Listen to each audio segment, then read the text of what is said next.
시청자 여러분 안녕하십니까? 3월 11일 뉴스 시작하겠습니다. 미국발 경기 침체, 이른바 아래 공포가 확산되면서 우리 증시도 철썩 주저앉았습니다. 장중 2,500선 붕괴를 위협받기도 했던 코스피는 1% 넘게 떨어지며 2,530대까지 후퇴했습니다. 첫 소식 이정민 기자입니다.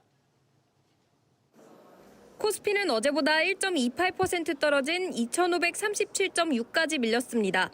외국인과 기관이 각각 3,600억 원, 2,300억 원 매도 폭탄을 던졌습니다. 오전 장중 2.5% 넘게 하락해 2,510선이 무너지며 2,400대로 빠지는 것 아니냐는 우려를 키웠습니다. 국내 증시 약세는 미국발 경기 침체 공포가 확산된 데 따라서입니다. 도널드 트럼프 미국 대통령은 경기 침체를 용인하더라도 글로벌 관세 부과 등 정책을 밀어붙이겠다는 뜻을 밝혔습니다. 일시적 경기 침체나 주가 하락에 개의치 않겠다고 시사하면서 기술주 중심의 나스닥은 2년 반 만에 최대 폭인 4% 하락했습니다. 이에 따라 트럼프 수혜주로 꼽혔던 한화 에어로스페이스를 비롯한 방산주에도 제동이 걸렸습니다. 테슬라 급락에 LG 에너지 솔루션을 포함한 2차 전지주도 줄줄이 하락했습니다. 다만 오후 들어 저가 매수세 유입에 코스피 낙폭은 줄었고 코스닥도 720선을 지켰습니다. 종합권 증시 자체가 조금 하방을 받쳐주는 것들이 이제 국내 증시에 좀 긍정적인 영향을 좀 미친 것 같습니다. 4월 초 이제 상관세라든지 이러한 이벤트들이 좀 남아 있어서 변동성 자체는 조금 더 커질 수밖에 없지 않을까 좀 생각을 하고 있습니다.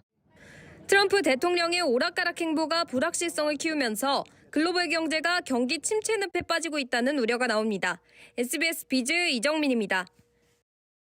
이처럼 글로벌 금융시장에 큰 충격을 준 건 앞서 보신 것처럼 이번에도 도널드 트럼프 미국 대통령의 입이었습니다. 트럼프 대통령이 경기 침체를 감소하고서라도 관세 정책을 밀어붙이겠다고 강조하면서 오늘 새벽 뉴욕 증시는 급락했는데요. 백악관이 긴급 진화에 나섰지만 우려는 쉽게 가라앉지 않을 전망입니다. 계속해서 김성훈 기자가 보도합니다. 도널드 트럼프 미국 대통령이 관세 정책에 따른 경기 침체 우려를 인정했습니다. 트럼프 대통령은 현지 시간 9일 폭스뉴스와의 인터뷰에서 과도기가 있을 것이라면서 관세는 불을 미국으로 다시 가져오는 큰일이며 성과에는 시간이 좀 걸린다고 말했습니다. 최근 주식시장이 크게 흔들리는 모습에 대해서도 내가 할 일은 강력한 국가를 만드는 것이라고 답했습니다. 그 어떤 것도 관세를 막을 수 없다는 뜻을 밝힌 겁니다. 당장 12일부터는 철강과 알루미늄 제품에 대한 25% 관세 부과가 시작되고 다음 달 2일에는 전방위적인 상호 관세까지 예고된 상황입니다. 월가에선 미국 경제에 대한 비관적인 전망이 쏟아지고 있습니다. 글로벌 투자은행인 JP모건은 미국 경제가 경기 침체에 빠질 확률을 30%에서 40%로 높였고 모건 스탠리와 골드만삭스는 미국의 올해 경제 성장률 전망치를 대폭 낮췄습니다.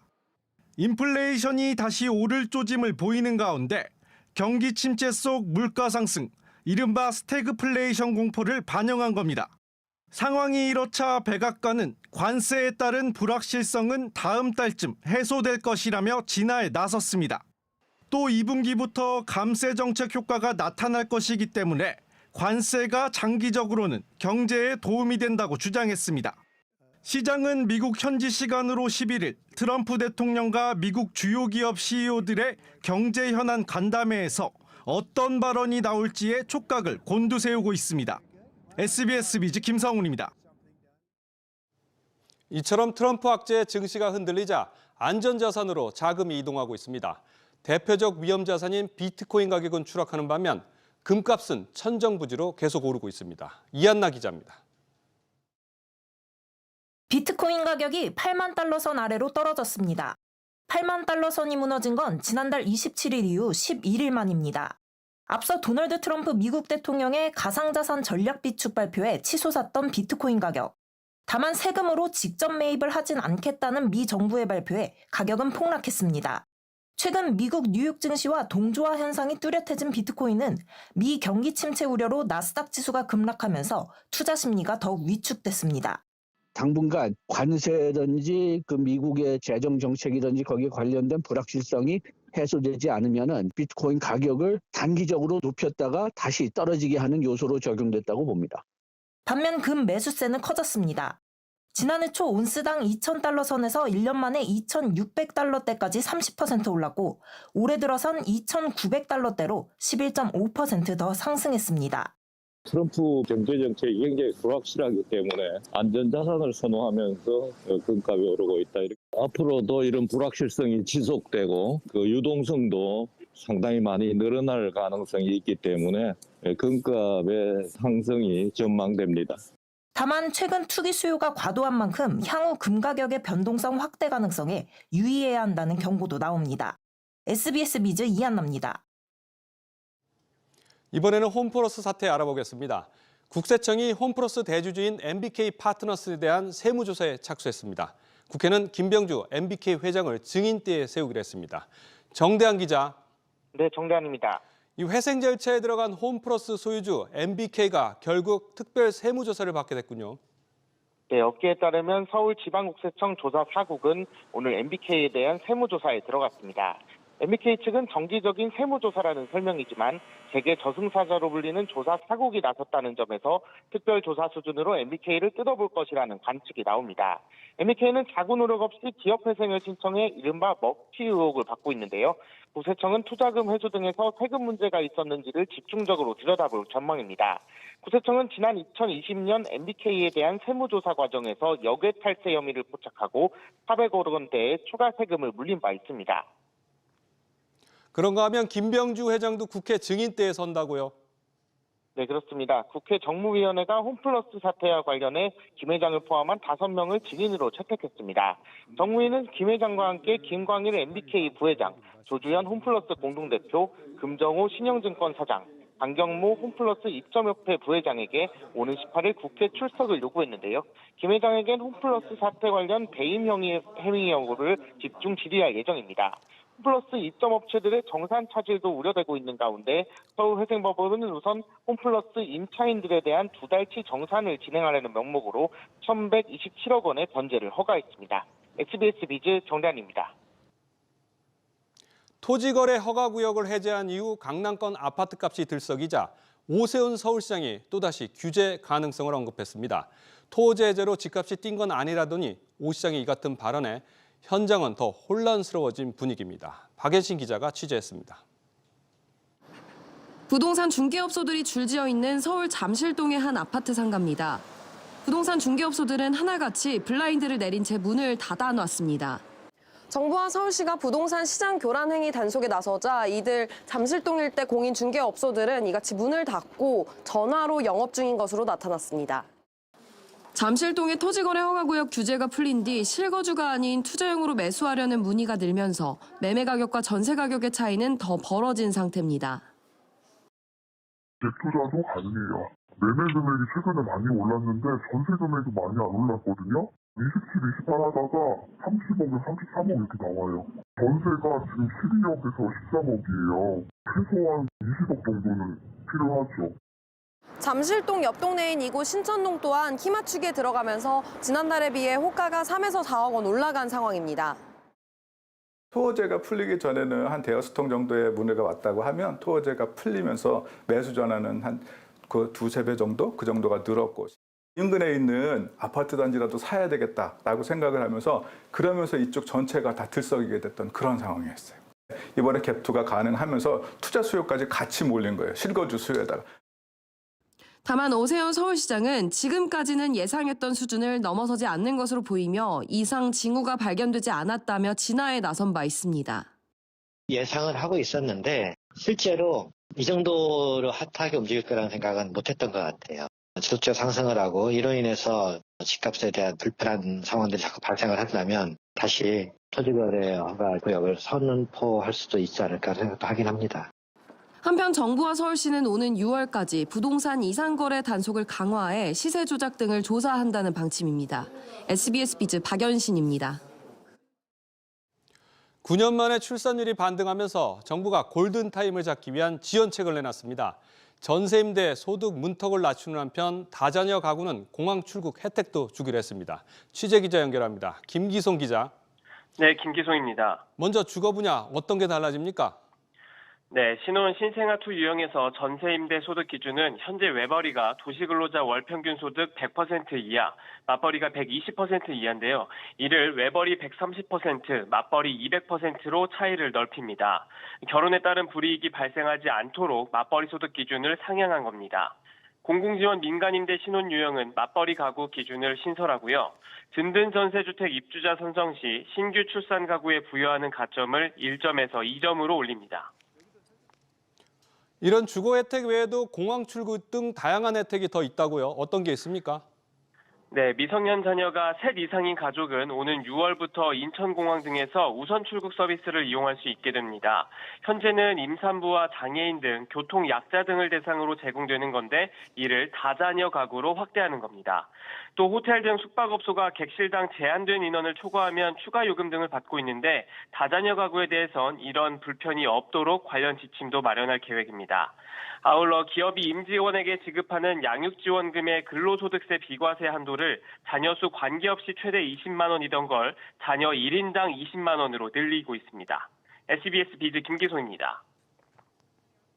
종신보험의 사망보험금은 가입자가 숨진 뒤에 유족들이 받는 보험금이죠. 시대가 달라지고 인식이 바뀌면서 점차 필요성이 낮아지는 추세였는데 이르면 올 하반기부터는 사망보험금도 살아생전에 노후연금처럼 받을 수 있게 됩니다. 신성우 기자, 이 사망보험금도 살아있을 때 받을 수 있게 된다고요? 네, 금융위원회에 따르면 이르면 오는 3분기에 도입될 예정입니다. 사후소득인 사망보험금의 일부를 유동화해 매달 연금으로 받고 나머지는 사망 후에 보험금으로 받는 방식입니다. 예를 들어 보험료를 매달 약 15만 원씩 20년 동안 납입해 사망보험금 1억 원의 종신보험 계약자가 90% 유동화를 선택할 시 유동화 개시 연령에 따라 20년간 납입한 보험료의 약 155%에서 204%까지 연금으로 매달 수령하고요.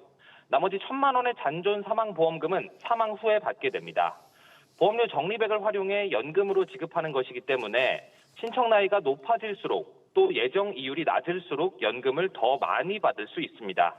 최대 90%까지 유동화가 가능한데요. 금리 확정형 종신보험의 사망보험금을 대상으로 하며 보험료 납입이 완료돼야 하고요.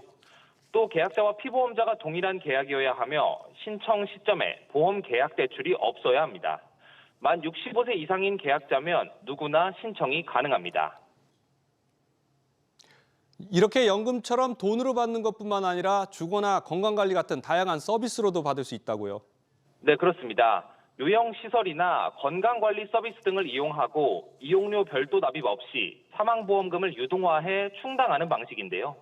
건강관리 서비스와 연계한 보험 상품들도 향후에 출시될 예정입니다. 노후지원 5종 세트 등 국민의 삶 전체를 아우르는 보험 상품들로 전격 개편합니다.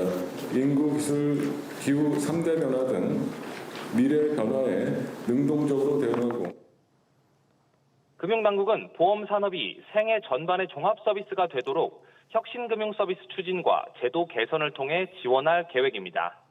SBS 비즈 신성우입니다. 납세자가 사실관계를 왜곡해서 양도소득세를 신고했다가는 가산세를 부담하게 됩니다. 일부러 악의적으로 왜곡하는 경우도 물론 있겠지만 잘 몰라서 잘못 신고하는 경우도 적지 않은데 이럴 경우 자칫 낭패를 볼 수 있으니 주의하셔야겠습니다. 취재기자 연결해 알아봅니다. 엄한 기자, 이 양도소득세 신고를 할 때 어떤 경우를 주의해야 하나요? 국세청의 양도소득세 조사 사례에 따르면 먼저 소득세법상 주택에 해당하는지를 살펴야 합니다. 실제 주거용으로 써오던 건물이지만 주택수에 포함시키지 않고 신고해 추징되는 경우가 많기 때문인데요. 소득세법상 주택이란 공부상 용도에 관계없이 사실상 주거용으로 사용하는 건물을 말합니다. 또 소득세법상 1세대에 해당하는지도 중요합니다. 실질적으로 생계를 함께하는 동거 가족인데도 별도 세대인 것처럼 비과세로 신고했다가 추징되는 사례가 적지 않기 때문입니다. 국세청은 주민등록지가 같은가 여하에 불구하고 실질적으로 생계를 함께하는 동거 가족이라면 별도 세대로 볼 수 없다라고 설명했습니다. 본인이 직접 농사를 짓는 땅의 양도소득세 감면 요건도 꼼꼼히 살펴봐야 한다고요? 그렇습니다. 자격농지 양도세 감면 대상이 되기 위해선 농지 소재에 거주하며 8년 이상을 직접 경작한 토지를 양도해야 합니다. 공제되는 필요경비 품목도 주의 깊게 살펴봐야 합니다. 증빙 없는 공사비나 집기, 비포처럼 해당 자산의 가치 증가와 관련 없는 지출은 필요경비에 해당하지 않기 때문입니다. 또 하나의 토지를 양도시기를 달리해 나눠 거래하며 세부담을 부당하게 감수시킨 경우 실질에 따라 과세한다는 것을 명심해야 합니다. 국세청은 이 같은 사례의 내용들은 관세관청에서 늘 검증하는 부분임에 유의하여 정확하고 성실하게 양도소득세를 신고할 필요가 있다고 설명했습니다. SBS 비즈 엄하은입니다. SK 에코플랜트는 원래 SK뷰라는 아파트 브랜드를 갖고 있는 건설사였습니다. 지난 1977년 성경종합건설, SK건설로 시작했는데 지난 2021년에 44년 만에 환경업 진출을 선언하며 회사 이름을 바꿨습니다.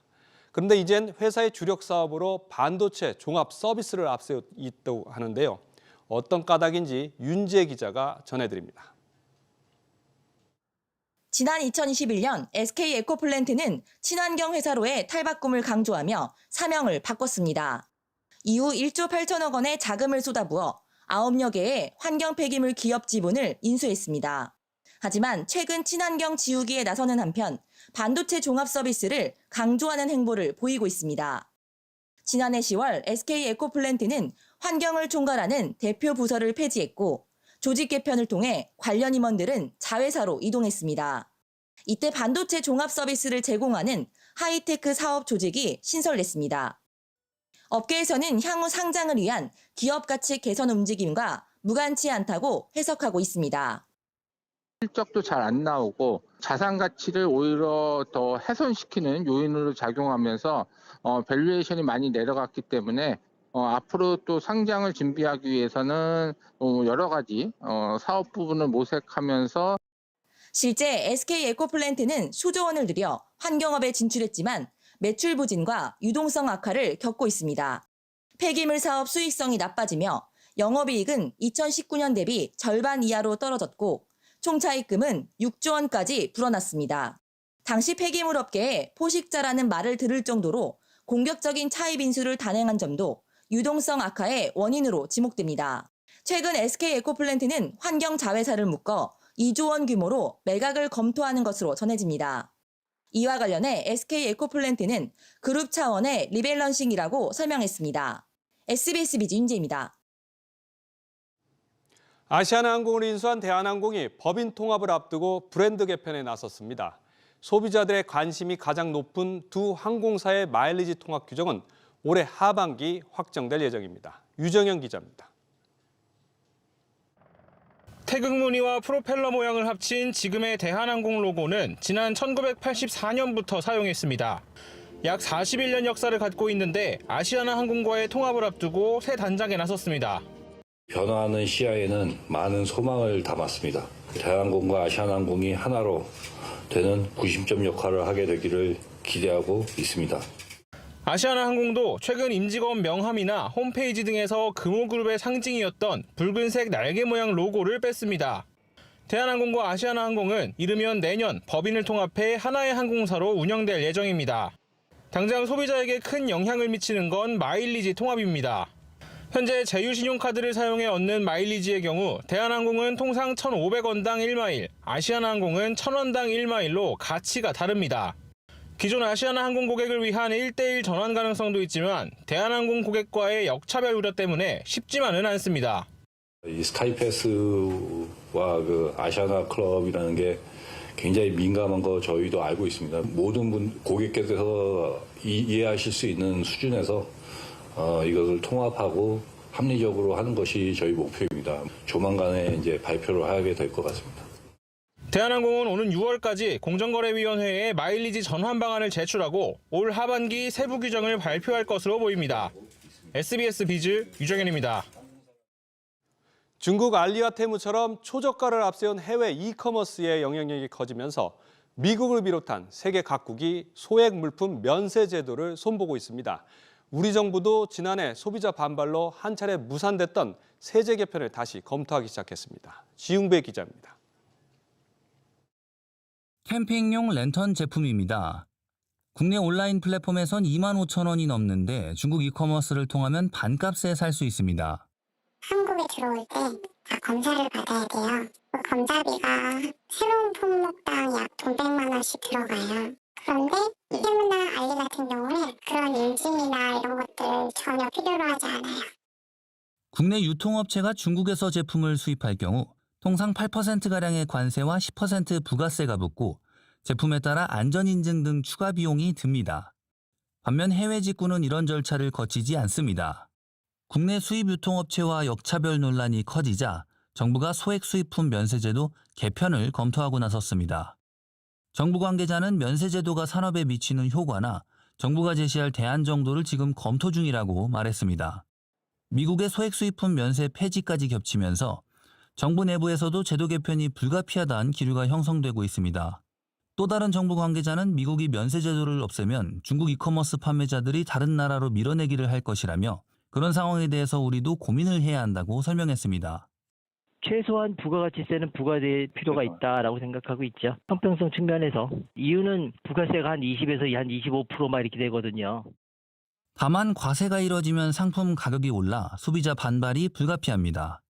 정부는 당장 결정을 내리기보단 연구 영역 결과와 글로벌 면세제도 추이 등을 지켜보며 추진 여부를 결정할 전망입니다. SBS 비즈 지웅배입니다. 시중에서 판매되는 육포에서 곰팡이가 나와서 제품이 전량 리콜됐습니다. 나트륨이나 지방 함량을 속여서 판매한 업체들도 적발됐습니다. 최인화 기자, 문제가 된 제품 어떤 겁니까? 네, 쿠팡의 자체 브랜드를 운영하는 자회사 CPLB가 판매하는 곰곰 우육포 제품입니다. 이 가운데 문제가 된 제품은 소비기한이 7월 29일까지인 800g짜리 제품인데요. 이번 리콜은 한국소비자원이 시중 판매되는 18개 육포 제품을 대상으로 한 품질 검사 과정에서 이뤄졌습니다. 업체는 해당 제품을 전량 회수하고 환불 처리를 진행하는 상태로 추가적인 판매는 되지 않고 있습니다. 육포 제품과 관련해 소비자원에 접수된 피해 사례는 최근 4년 동안 40건 정도로 제품 섭취 후 복통, 두드러기 등의 증상이 발생하거나 곰팡이 등을 발견한 경우였습니다. 이 제품 성분을 가짜로 표시한 업체도 있다고요? 어딘가요? 네, 초록마을의 육포 제품은 지방 함량을 6g으로 표기했지만 실제로는 10g이었고 코주구 BNF 제품은 나트륨 함량이 785mg이지만 450mg으로 적었습니다. 두 제품 모두 지방이나 나트륨을 절반 가까이 축소 표기한 셈입니다. 육포 제품 전반적으로 나트륨 함량은 2배 이상, 당류는 11배나 차이 나는 만큼 섭취에 주의하실 필요가 있고요. 같은 용량 대비 가격도 11배 넘게 차이 났습니다. SBS 비즈 최윤아입니다. 지난달 24일부터 보름간 이어져온 현대제철 당진 공장의 직장 폐쇄가 해제되고 노사 교섭이 재개됩니다. 철강학계에 따르면 현대제철은 내일 아침 7시부로 당진제철설 1, 2 냉영 공장의 직장 폐쇄를 해제하고 노조는 모레 아침 7시부로 부분 파업을 철회할 예정입니다. 현대제철 관계자는 노조의 부분 파업 철회 이후 노사는 교섭을 재개해 임단협을 진행할 계획이라고 밝혔습니다. 안녕하세요. K웨더 라이프스타일 예보 신지수입니다. 내일도 탁한 공기는 계속됩니다. 중국에서 발원한 황사의 영향을 받으면서 대부분 지역에 대기질 나쁘겠는데요. WHO 기준으로 수도권과 충청은 미세먼지 농도 매우 나쁨 단계까지 오르겠고요. 그 밖에 전국으로도 나쁨 단계가 예상됩니다. 내일 대체로 흐린 가운데 중부와 제주도는 낮 한때 비가 오는 곳이 있겠습니다. 서울, 경기와 강원 내륙, 충청 북부에 5mm 미만, 제주도는 5mm 내외로 비의 양이 많지는 않겠습니다. 다음은 자세한 지역별 날씨입니다.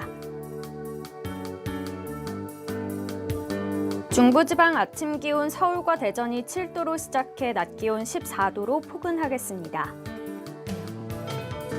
동해안 지방은 강릉 아침 기온 10도, 낮 기온은 16도 보이겠습니다. 남부지방 광주의 아침 기온 8도, 대구 7도로 출발해 낮 기온은 광주 14도, 대구 17도까지 오르겠습니다. 서해와 남해상으로도 비가 내리는 곳이 있겠고요. 물결은 모두 잔잔하겠습니다. 주말 영동과 남해안, 제주도에 비가 내리겠고 휴일엔 전국에 비가 오는 가운데 중북부를 중심으로 눈이 섞여 내리는 곳이 있겠습니다.